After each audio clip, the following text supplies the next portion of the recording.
பாருங்களேன், கலர் பார்க்கவே ரொம்பவே டெம்டிங்காக இருக்குல்ல. இப்பயே சிக்கன் சாப்பிடணும் போல இருக்கு. கல்யாண பந்திலாம் வைக்கும்போது பார்த்தீங்கன்னா நம்மளுக்கு வராதா மித்ருத்து குக்கிங் சேனல்ல நம்ம இன்னைக்கு சோம்பேறி சிக்கன் தாங்க செய்ய போறோம். சோம்பேறி சிக்கனே சொல்லலாம், சிக்கன் சாப்ஸ்னு சொல்லலாம். நம்ம ஈஸியா கல்யாண வீட்டுலலாம் செய்வாங்க, நிறைய கிரேவியோட சிக்கன் உடையாம எப்படி வருதுங்கிறதான் பார்க்க போறோம். அது 10 நிமிஷத்துல சூப்பரா செய்வோம். நம்ம செய்யறதுக்கு என்னென்ன தேவையான பொருள்னு சொல்லி பார்க்கலாம். வாங்க வீடியோக்குள்ள போறோம். நம்ம இதுக்கு சிக்கன் வந்து நான் 1/2 கிலோ வந்து நல்லா கழுவி க்ளீன் பண்ணி எடுத்து வச்சிருக்கேன். 1/2 கிலோ அளவுக்கு சிக்கன்னு நல்லா இந்த மாதிரி பீஸாக வாங்கிக்கோங்க. அப்போதான் சாப் செய்யறதுக்கு நல்லா இருக்கும். அதுக்கு தேவையான பொருள்லாம் பார்த்துடலாம்.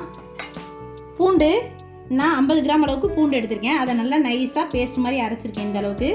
கூடவே 30 கிராம் அளவுக்கு இஞ்சி எடுத்திருக்கேன். நம்ம பூண்டை விட இஞ்சி கம்மியாக தான் எடுத்துக்கணும். அது கூடவே சின்ன வெங்காயம் 100 கிராம் அளவுக்கு சின்ன வெங்காயம் எடுத்திருக்கேன். நல்லா இந்த மாதிரி ஃபைன் பேஸ்ட்டாக அரைச்சிக்கணும். ஒரே ஒரு தக்காளி இந்த மாதிரி குட்டி குட்டியாக நல்லா நைஸாக கட் பண்ணி வச்சுருக்கேன். கூடவே கருவேப்பிலை, கொத்தமல்லி, நம்ம தாளிக்கிறதுக்கு கோல்டு வினர் எடுத்திருக்கேன் இன்னைக்கு. ஏன்னு சொன்னால் நம்ம சிக்கன் வந்து இந்த சாப் செய்யும்போது அந்த எண்ணெயோட ஸ்மெல் இருக்கக்கூடாது. நம்ம சிக்கன் சாப்ஸ் அந்த மசாலா தான் நமக்கு டேஸ்ட் தெரியணும். அதுக்காண்டி தான் கோல்டு வினர் எடுத்திருக்கேன். அதுக்கு மசாலா பொருள் பார்த்துடலாம். மிளகுத்தூள், ஜீரகத்தூள், சோம்புத்தூள், கொஞ்சமாக சில்லி பவுடர், சிக்கன் 65 சேர்ப்போம்ல அந்த சில்லி பவுட்ரு, கூடவே ஒரு லெமன். நம்ம லெமன் இல்லை அப்படின்னு சொன்னால் தயிர் கூட சேர்த்துக்கலாம். இப்போ இது எல்லாத்துக்குமே முக்கியமாக நம்ம இப்போ அடுப்பு பற்ற வைக்க போகிறது இல்லை. அடுப்பு பற்ற வைக்காமே இப்போ எல்லாத்தையும் போட்டு செய்ய போகிறோம். வாங்க எப்படி செய்யறதுன்னு பார்க்கலாம். இப்போ 100 மில்லி அளவுக்கு எண்ணெய் சேர்த்துக்குவோம். ஃபஸ்ட்டு எண்ணெய் ஏன் ஃபஸ்ட்டு ஊற்றிக்கிறோம்னா நம்ம இஞ்சி பூண்டு இதெல்லாம் போடும்போது அடி பிடிக்காமல் இருக்கிறதுக்கு தான் எண்ணெய் ஊற்றிக்கிறோம். இப்போ நான் 100 கிராம் அளவுக்கு எண்ணெய் ஊற்றிருக்கேன். இப்போ எண்ணெய் போட்டுட்டோம். அது கூடவே இஞ்சி சேர்த்துக்குவோம். நம்ம 30 கிராம் அளவுக்கு இஞ்சி, 50 கிராம் அளவுக்கு பூண்டு, கூடவே 100 கிராம் அளவுக்கு அரைச்சி வச்ச சின்ன வெங்காயம் பேஸ்ட்,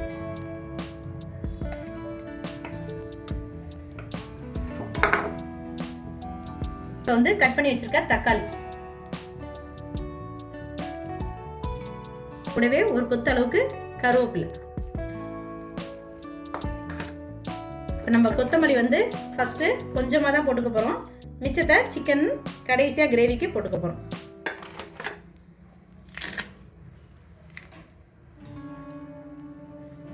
இப்போ மசாலா ஐட்டம் எல்லாமே சேர்த்துக்கலாம். 1.5 டேபிள் ஸ்பூன் அளவுக்கு சிக்கன் பொடி,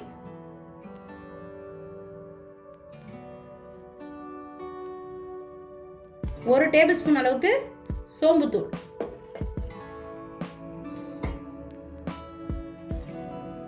1 டேபிள் ஸ்பூன் அளவுக்கு மிளகுத்தூள்.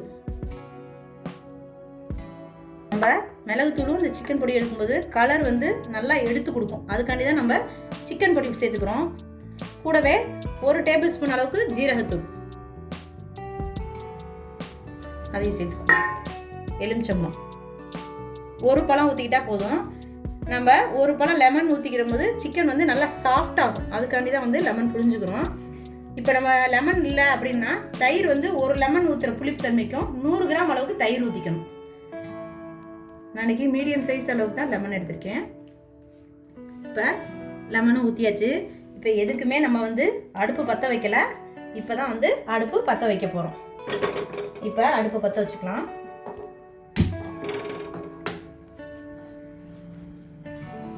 இது கொஞ்சம் மண் சட்டின்றதுனால கொஞ்சம் காய்கிறதுக்கு லேட் ஆகும். இன்னும் மண் சட்டியில் செய்யும்போது டேஸ்ட் ரொம்பவே அருமையாக இருக்கும். அப்படி இல்லைன்னா கடாயில் நம்ம இரும்பு கடாய் இந்த மாதிரி செஞ்சோம்னாலும் டேஸ்ட் ரொம்பவே அருமையாக இருக்கும். இப்போ இது எல்லாமே மசாலா எல்லாத்தையுமே ஒன்று சேர்த்துக்குவோம். நல்லா கிளறி விட்டுக்குவோம்.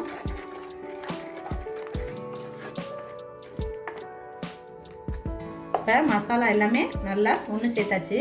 இப்போ நல்லா கொதிச்சு வரட்டும்.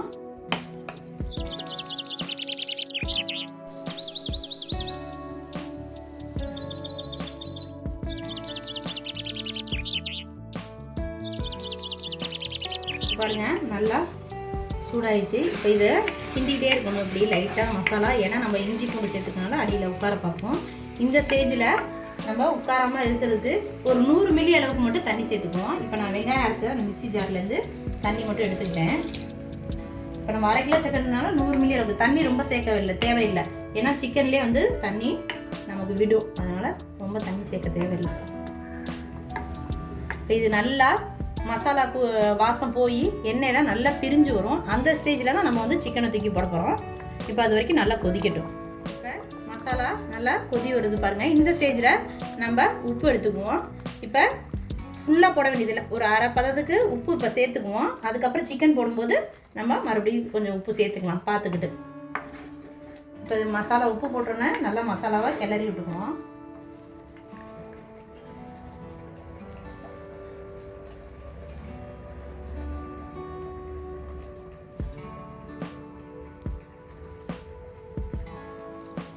இப்போ பாருங்கள் மசாலா எல்லாமே நல்லா பச்சை வாசம் லேசாக போய் எண்ணெயெல்லாம் கக்க ஆரம்பிச்சிருச்சு பாருங்கள்.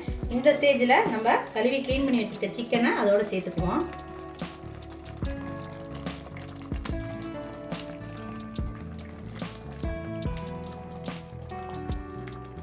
இப்போ சிக்கன் போட்டோன்னே இந்த மசாலா எல்லாமே ஒன்று சேர்கிற மாதிரி நல்லா ஒரு பெரட்டி விட்டுக்கணும்.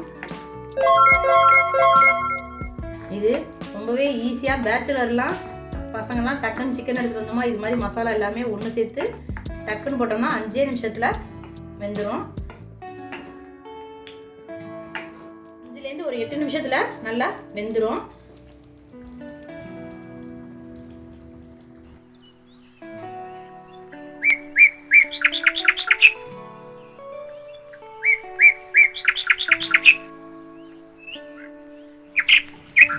இப்போ பாருங்கள் நம்மளுடைய சாப்ஸு சூப்பராக எண்ணெயெல்லாம் கக்கி எந்த அளவுக்கு வந்துருச்சுன்னு. இப்போ இந்த மாதிரி கை விடாமல் அப்படி கிண்டிகிட்டே இருந்தோம்னா அடுப்பில் அப்போ தான் உட்காராங்க. போட்டப்போ இருந்த கலருக்கும் இப்போ பாருங்கள் கலர் பார்க்கவே ரொம்பவே டெம்டிங்காக இருக்குல்ல. இப்போயே சிக்கன் சாப்பிடணும் போல் இருக்குது, அந்த அளவுக்கு இருக்குது. இது ஒரு பவுலில் மாற்றிக்குவோம். இந்த மாதிரி செஞ்சோம்னு சொன்னால் நம்ம சிக்கனு ஒன்று கூட உடையாது. அப்படியே நம்ம எப்படி சிக்கன் பீஸ் போட்டோமோ அந்த மாதிரி இருக்கும். நம்ம நார்மலாக பாருங்களேன் சிக்கன் வீட்டில் செஞ்சோம்னா சிக்கன் அப்படியே உடஞ்சி அதுவே குழஞ்ச மாதிரி ஆகிடும். லைட்டாக அப்படியே மல்லித்தலையை பொடியாக கட் பண்ணிக்குவோம். அவ்வளோதாங்க. இதை அப்படியே நம்ம பரபரன்னு அப்படியே சிக்கன் மேலே அப்படியே தூவி விட்டுக்குவோம்.